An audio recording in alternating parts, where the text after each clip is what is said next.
They've been called trouble, high energy, explosive, strong-willed, difficult, stubborn, emotional, volatile, impossible.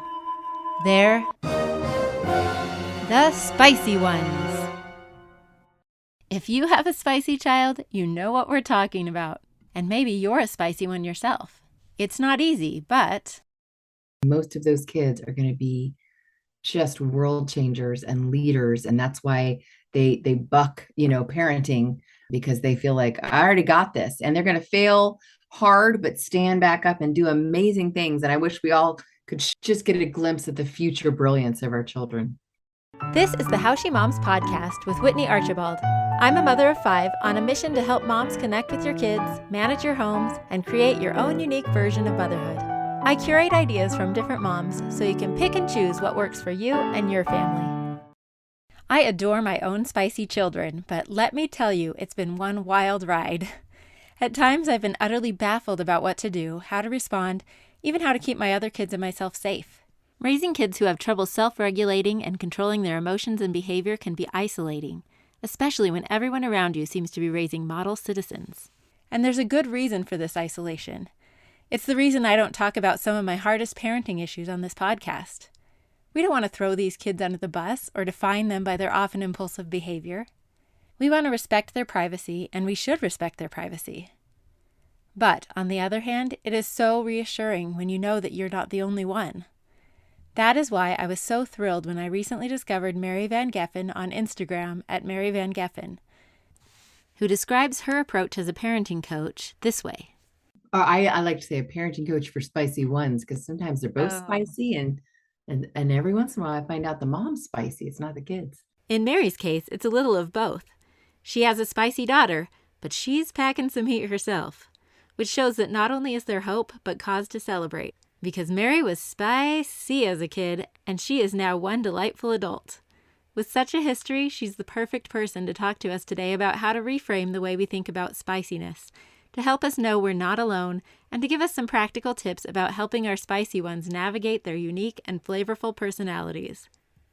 Before we talk about her path to becoming a parenting coach, I asked her to define what she means by spicy ones. A spicy one is somebody who is authentically showing up in the world, fully themselves, at the risk of upsetting or being rejected in some way. They don't care about the consequence or what the world thinks. They just are fully who they are. So in that way, I would wish everyone to be a spicy one. And a lot of people who've been pleasers their whole life, or were not allowed to have needs growing up, they're just finding their inner spice. So I think everybody has a little bit of it, and can have more.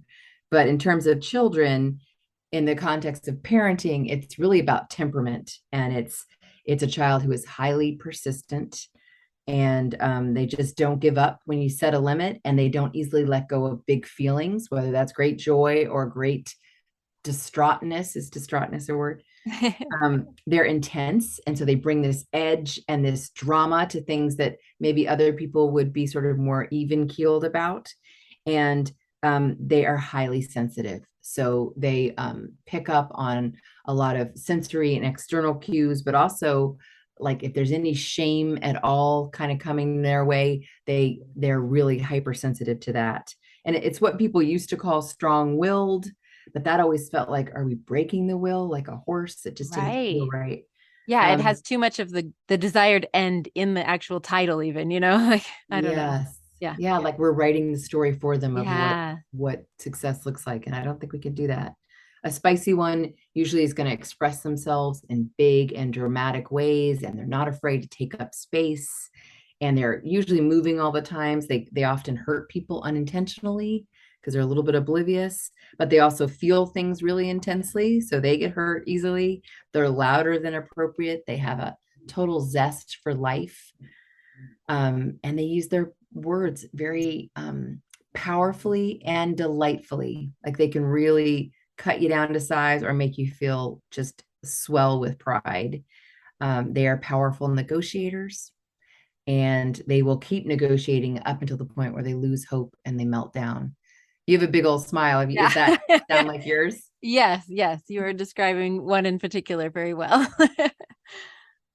Yeah. I also have some are highly perceptive and notice like a chair has been moved or you have a scowl on your face or they're matching your mood before they've even been in the room with you, while others are oblivious to and sort of lack empathy where their peers might have more empathy at that point. And I think a lot of spicy ones cannot be consoled physically. Like you'll hear stories like, oh, just get them in your lap and hold them. And Oh, it looks so gentle and sweet. I mean, I was in danger of getting kicked in the face when my spicy one was in her full glory. yeah. Oh, absolutely. That's where you have to again find your people so you don't know you're alone because it can feel like you're raising a psychopath or something, when there's violence, when you worry for your other children's safety, you can feel so alone and so shamed yourself that you can't control this and keep your house a safe place, which I feel like is always the goal. Yes. And we can't promise that a space is always going to be safe because there's humans in it and Right. humans do and say things that hurt each other, but we can promise that it's a place where we repair and where we have a growth mindset. We're always getting better and better at keeping others safe and at finding our ways to regulate. But that is one of the hardest ones when people will say, what do I do when this child is destroying property or hurting their sibling? And it's a hard question to answer because I need to know what's leading up to it. How often have you had special time with this child? What there's so much that goes into it because they've run out of words and they are not maliciously being destructive. They are at the end of their coping skills and they're highly unregulated. And so, yeah, regulation becomes key. Your own spicy kids will obviously mix and match to make their own combination of these traits, but I thought that was a great overview. And maybe you don't even have a really spicy one yourself, but that might be an even better reason to listen to this episode so you can better understand the spicy kids you will inevitably encounter, and maybe to help you have a little more empathy and less judgment for their parents as well. I asked Mary how she made her way to this specialized career.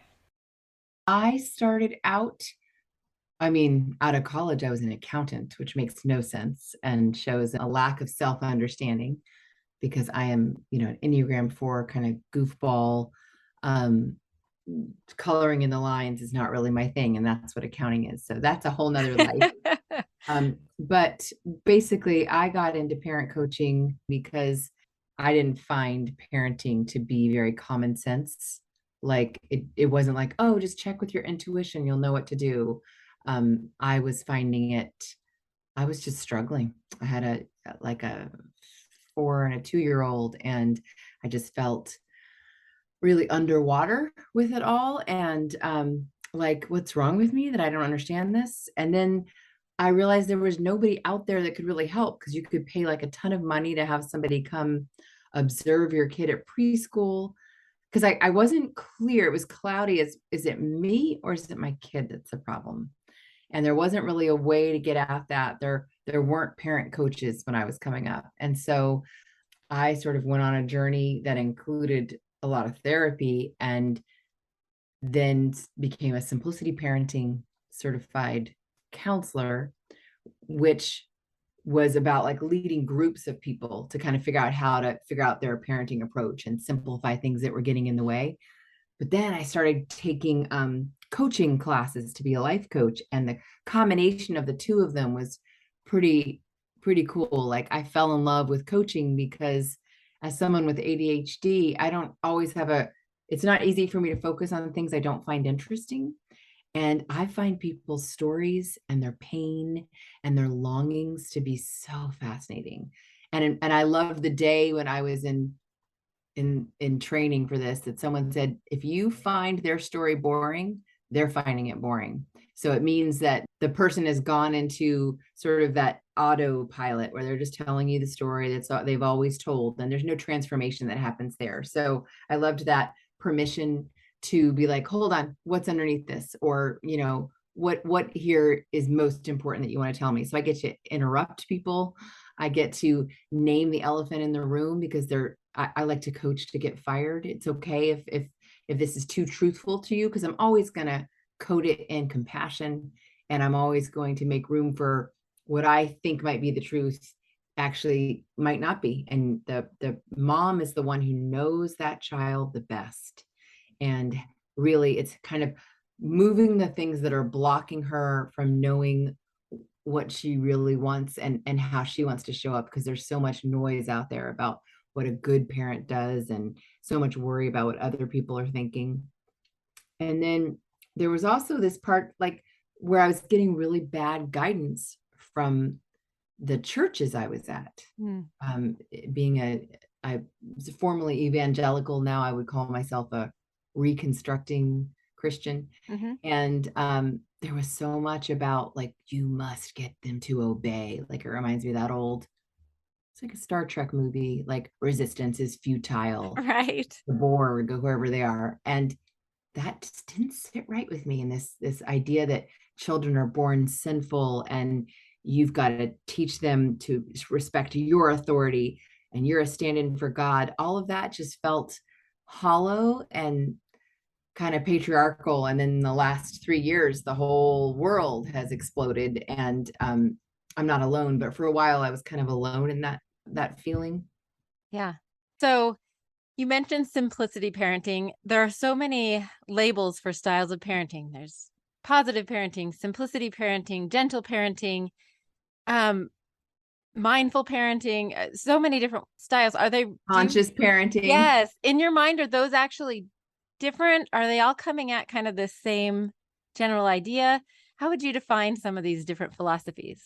Oh, I think it's definitely like a bunch of blind people touching an elephant, and some are touching the ear, and some are touching the foot, and we're all describing the part that's more resonant for us. But I think it all goes under the category of like reflective, sentient, deeply thinking about why and what you're doing.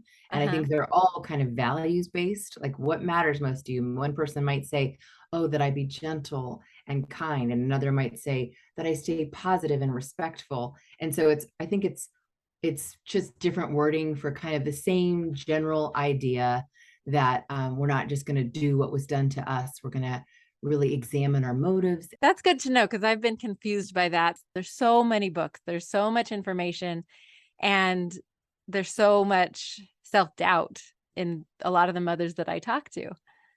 Yeah, and that's why I like the idea of mindful and conscious, because it's really, we have to check in. Like if I was going to make up a new name, it would be embodied parenting, because Oh. I am I'm like obsessed with how much wisdom we have in our body that we don't always check in. We just kind of go like, what do I think? That kind of male focused, rational thought. And there's actually so much data in our bodies that tell us when, like, oh, I'm starting to get angry, but I don't even know I'm angry yet.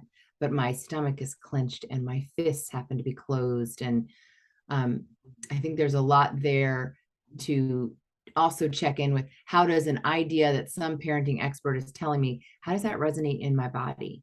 Did it just give me a shame wave? Or did it get me kind of excited that that might be a way forward? And so just sort of checking into the sensations of your body, I think is pretty important. Well, and I think most of us as beginning moms, we think there's this holy grail. There's this one philosophy, this one strategy that we're all looking for that's the right way to parent. And then as we meet more parents, as we interact with our kids and realize how different they are, we kind of realize how customized it is and how customized it has to be. So I love that idea of just like choosing our name, choosing the one that resonates with us and going that direction. Maybe it's deliberate parenting. Deliberate sounds good. I like deliberate parenting. Yeah, and a lot of people show up on a call with me and they're like, "Yeah, I need someone to tell me where I'm getting it wrong." Or it's like almost like, "Please spank me." You know what I mean? Like Yeah. the vibe is like, I can't, something must be wrong because it's not perfect. And a lot of my space is saying like, what about we focus on what you're doing beautifully and how uniquely designed you are to be the parent of this child. So yeah, it's parenting is like the ultimate like mind mess up because it really makes you think there's a right way to exist in the world and to exist in a relationship with someone, and every relationship is different. Yeah. And we think that somebody who doesn't know our situation or our child can tell us exactly how to parent. That just can't be. Especially coming back to your focus, the ones that do not have a spicy child. I had this funny interaction where a friend and I, who both have very spicy children, were kind of commiserating and comparing notes and tactics and like, what do you do that when this happens? And another friend walks up and she's like horrified, and she's like, well, I just wouldn't allow that kind of behavior. And we just like lost it. We just cracked up because That as must have if we felt are good to allowing. be in the company of someone who understood. Oh, it did so much. There's so Yeah. much I judgment have out my there. I have my people that I can talk to openly and that we can share notes and Yes, and then you probably have many, many more people where you're supposed to act like you have it buttoned up and you have it together and talk about and brag about your kid. And I mean, there's even in my past sort of evangelical life, there was a little bit of tying in a well-behaved child means you have a good faith life.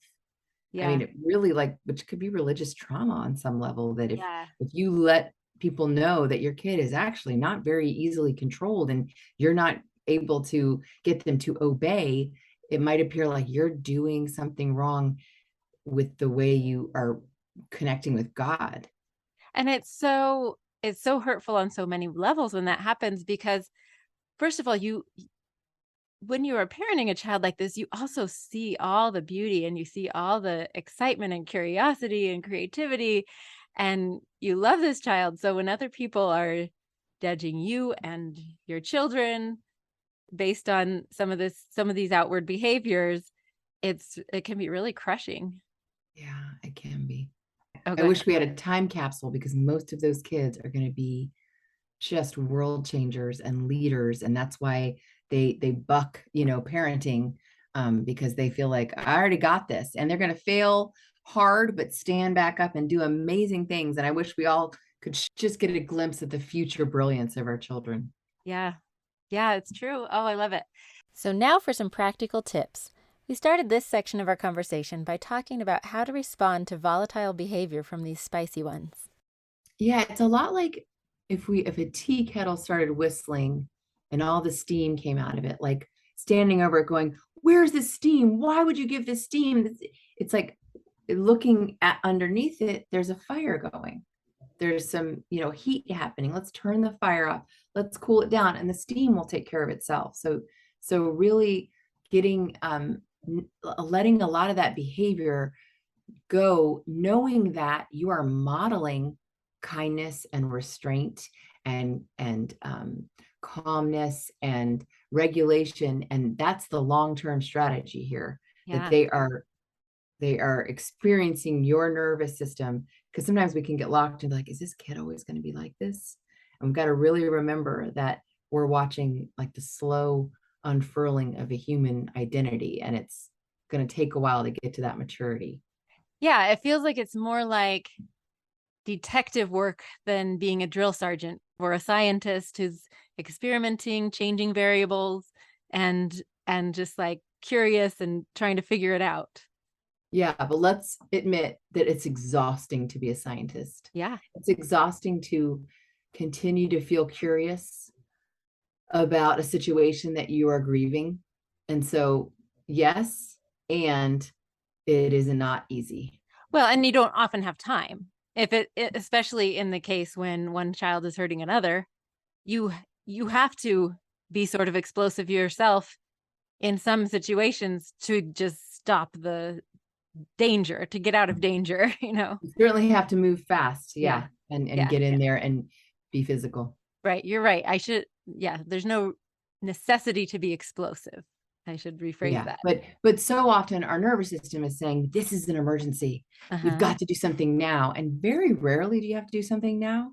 Yes, if one sibling is hurting another physically, yes, you've got to get in there.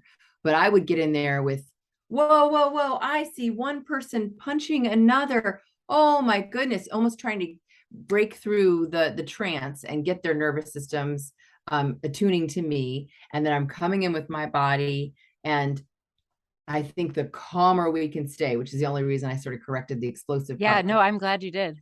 the calmer we are, the more we can, because they're not really hearing our words. If they're really fired up, all they are doing is scanning the environment for, am I safe or not? And so we've got to come in with a safe face, but a groundedness and I've got this and I'm not going to let you hurt anybody, including yourself. I love that. So let's talk about some of these tactics in, say you're in the very early years. I mean, say they don't want to leave the park and they're freaking out and having a tantrum about leaving the park. How do you meet that child in that moment? You remind yourself that they're not really throwing a tantrum, meaning they're not doing this to manipulate you. They have reached the edge of their skills and they are dysregulated. And so you are pausing. There's no emergency. You don't need to get in there. You are making sure you are calm.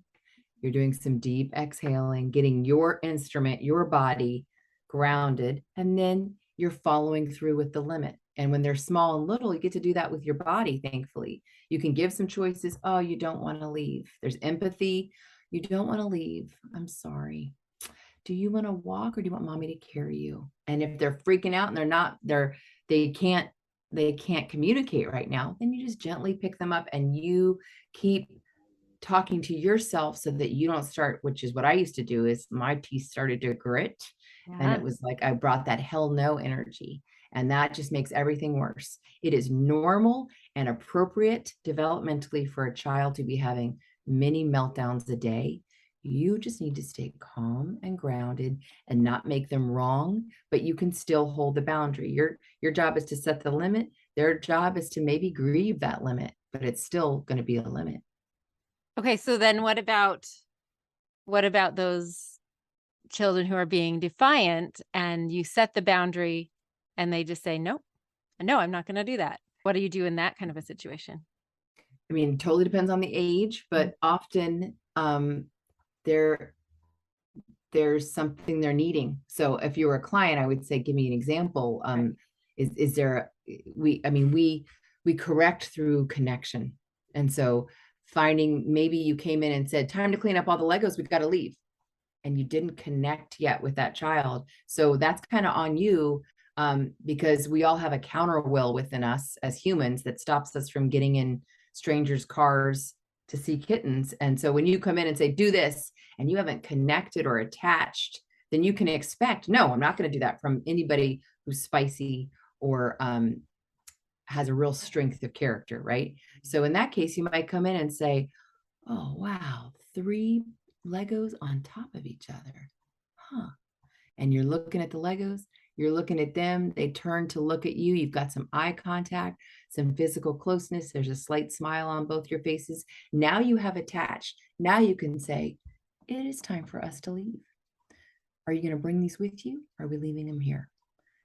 So it's also that idea of giving them a little bit more say so in this process, because they love to lead and they don't like to do things other people tell them. Another way to help them is to, when they're being like defiant, just doesn't tell me enough, right? Like I Right. need to It's know, true. what are you asking of them? Like what were you needing and how did you prepare them? And are they a child that is not flexible and they're learning that skill, but they're going to need a little more heads up before there's a shift, because most defiance is going to happen around transitions, Yeah. I was just shifting thinking from that. this to that. Yeah. Yeah. Yeah.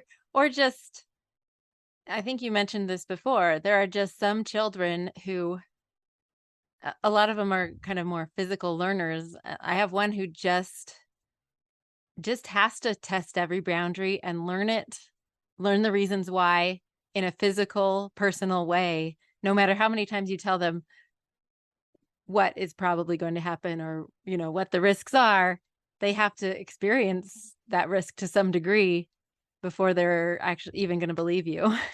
Yeah, that's a spicy one. Yeah. I was just recently, my husband has been biking for 30 years, road biking. So he knows how to Uh-huh. like motion to cars, what you're going to do. He knows which lane to get in. And the whole time he's in front of me, because he wants to lead me, I am grumbling and thinking, he doesn't know. I can go this way. And that's my spiciness coming up. Uh-huh. It's not very evolutionarily smart of me. This man knows how to do it. I don't. We are dealing with vehicles, cars, automobiles, with just a little helmet on our heads. And there's still this thing that comes up in me that says, you can't tell me what to do. Let Yeah. me try it. Let me go, let me lead for a little bit. And he's had to be like, no, you can't. We have a And that boundary feel, here. yeah, his boundary being that he doesn't want to witness me dying. And so I just want to, on behalf of spicy kids, they want to do it themselves. They don't believe you because they have such an intense belief in themselves, which is pretty cool Yeah. on some level. It's awesome. And once he learns it, he's learned it. He doesn't usually make the same mistakes twice. He Yeah, but it won't be that smooth progression No. of learning that we want for our kid. But if we really look back at our own life, we didn't have it either. We had everything that I most deeply know came from a failure. Yeah, And the spicy absolutely. ones are going to fail a lot.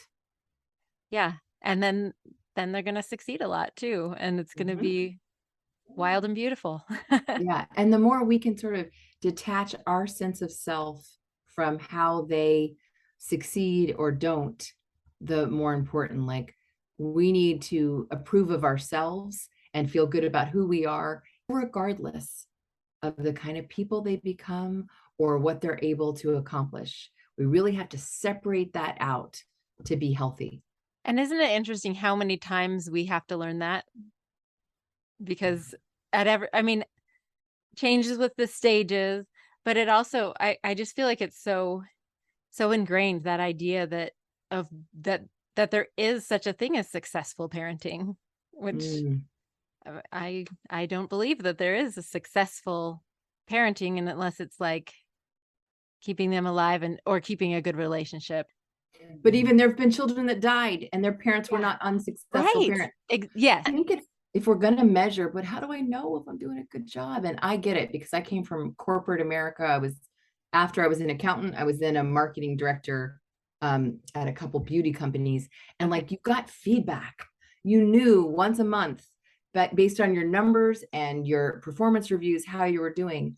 And moms don't get that. We don't No. know how we're doing. So I will give a measurement to you that is, how connected are you and your child? Yeah. Does your child feel safe to bring hard things to you? Do they want to spend time with you? And that's a little tricky when they're teens and they're individuating. But that to me is success. Is my child going to want to go on vacations with us when she's 30 and spend time with us? Is she going to feel better for having been with me than after? Because there's a lot of people who still spend time with their mom and feel really crappy afterwards. Yeah. Well, and sometimes you feel like that connection is a curse because they do feel free to show their big emotions with you, and so you bear the brunt of the yelling and screaming, or uh blaming, or Yes, you and it's such an art. It's not a science. It's like, no, that's my hard line. You will not speak to me that way. Because when your child is in pain, it of course we want to teach them how to harness and be able to handle being upset. But the more often that they are upset and not holding it together, but we are staying calm, they are learning. It's like little bits of neurotransmitters are being wired and they're getting better. It's just hard for us to see it in the moment. And we're allowed to have boundaries. We're allowed to say, whoa, this is a lot. My body's needing a break. I'll come back. I'm just going to step outside and I'll come back. Translation, I don't want to be yelled at for yeah, 20 minutes straight. yeah. Oh, how many times have I given myself a mom timeout and just like, okay, I need a timeout. This is not your punishment. This is me leaving, taking a break so that I can interact with you in a positive way, healthy way. Yes. Yeah. It is okay to get space from the spicy one. Yeah. having all these flashbacks. Okay. So, I would love to know, how has your parenting evolved as you've learned some of these skills? Mm. Well, I started out taking things very personally, like whether it was a 1-year-old crying even though I was taking him to Disney, or a 3-year-old hitting me when they were upset. I would go into this like, oh, how dare you? Because I was making it mean that I was not enough, or I was worthy of being hit or yelled at. And I have shifted out of that through a lot of reparenting, caring for the littlest parts of me that were getting ignited by it. So I think my biggest shift is not taking things personally and really caretaking for myself. There'd be times where I would like make peanut butter and jellies for both kids to head to the park. And then once we were there, I went into victim mode of like, oh, of course, I don't have anything to eat. I'll just eat the crusts. Well, I needed to harness the adult part of me to say, I will make you a lovely turkey avocado because you matter. And so there's so much internal mothering that I do now. I've developed a very gracious internal voice, but I didn't always have that. And I remember getting ready to go visit my parents with my oldest when she was under 1 because she was free on the plane. And I was thinking, oh gosh, when I get there, right around 5 p.m., they kind of go off and do drugs and wine, and they just kind of were less present. And I made a decision with my therapist that instead of being like, gosh, I'm so worth leaving that they would go do that, to shifting it to, what would you like to do? Like, to myself, talking to myself, what sounds fun to you? Oh, well, at the time I liked scrapbooking and watching reality TV. Great, let's go do that together. And they're like, it sounds like I've got what is it when somebody has double personalities, or like it sounds like I have borderline personality, but instead I'm just highly aware that there are parts of myself I can lean on to do the thinking and the talking. And when I find myself thinking, she's so mean to me, because now I've got a 17-year-old, she's being mean to me, like, what's wrong with her? I'm like, hold on, who's doing the talking here? I want to have my most grounded, sage, kind of Holy Spirit self. And that part of me um, has so much compassion. It doesn't take things personally, realizes that that's that person's situation, has nothing to do with me. And so my parenting is, I just don't take things personally. So I don't get as triggered as I used to get, Yeah. because when you take things personally, someone can say, oh, I don't like your hair. And suddenly it's like, oh, how dare you? It would really, that means you don't like your hair, because if you loved it, or if you didn't care what somebody else thought, that comment would just fly over your head. Yeah. Yeah, and I think part of that for me, that came with age. Just like, oh, I like myself. I'm very comfortable, and I just assume people are going to like me when I walk into a room, and if they don't, I'm okay with that. And I mean, it's just a different approach to life that I think comes with age and maturity and Well, confidence. it makes you a unicorn, because Yeah. that is not the women that come to me. Um, When they're like, oh, they start naming all the problems with their kids. And I say, gosh, what do you like about them? And then they might say some things. And I say, what do you like about you? Or what do you want to acknowledge about you? And there's just dead silence, because they Oh, haven't exercised or grown that muscle to be kind to themselves. And oh, so, that breaks my heart. oh, and it is It's a rampant hard that way to live. it is such a hard way, and self-tenderness it's the way forward. I remember early on, I kind of treated parenting like I was in the ER. My stomach was clenched, like, when you're triaging, okay, this needs to happen for this. Okay, everything was tight, and I could just make it happen. And now that I'm more body aware and more into like sort of the embodiment of parenting, I notice if my stomach is clenched, that like I can soften everything and say, we can be kind and loving and calm, even as we need to hurry up. Like, they can both exist. Yeah. Oh yeah, that changes, especially a morning routine, doesn't it? It sure does. Yes. That's beautiful. You use the term reparenting. Can you define that for me? Yeah, reparenting is you doing the work, the attunement, and the attachment to yourself that wasn't done when you were a child. Got it. So that person has moved on. They're not capable. They're not emotionally mature enough to do it for you. So you begin to do it for you. And it's sort of identifying how young does the hurt part of you feel? How, when you get so angry at your kid, how old do you feel? Do you feel like a teenager or do you feel like an 8-year-old? And then just beginning to have a relationship with that part of you. And like a concrete way to do that is to get a photo of yourself as a child Oh, and to put it up someplace and to name some beautiful things about that child and to tell her. But maybe it's like you're not telling the picture, you're telling the her that's within you, because every age we've ever been is still kind of within us. And there's some things that maybe we weren't held with great delight. Well, now we can delight in that part of us and sort of, you know, just be the mom that we didn't have, nurture ourselves. well, and this is just making me feel deep gratitude because of the mother I do have, who has always, still does, has nurtured me and nurtured our relationship, and given me a great example of parenting, make made some of this come easy, like especially the whole concept of gentle relationship based parenting. That is what I received, and I feel like it's pretty unique for that generation of parenting, and I'm very blessed. So I'm always curious about how people who have not had that example, who want to parent differently from their own parents, how they even go about that. Yeah. Well, it's beautiful that you're acknowledging your mama and who she was. I did not have that kind of mom. And so I would say the healing is generally in relationship.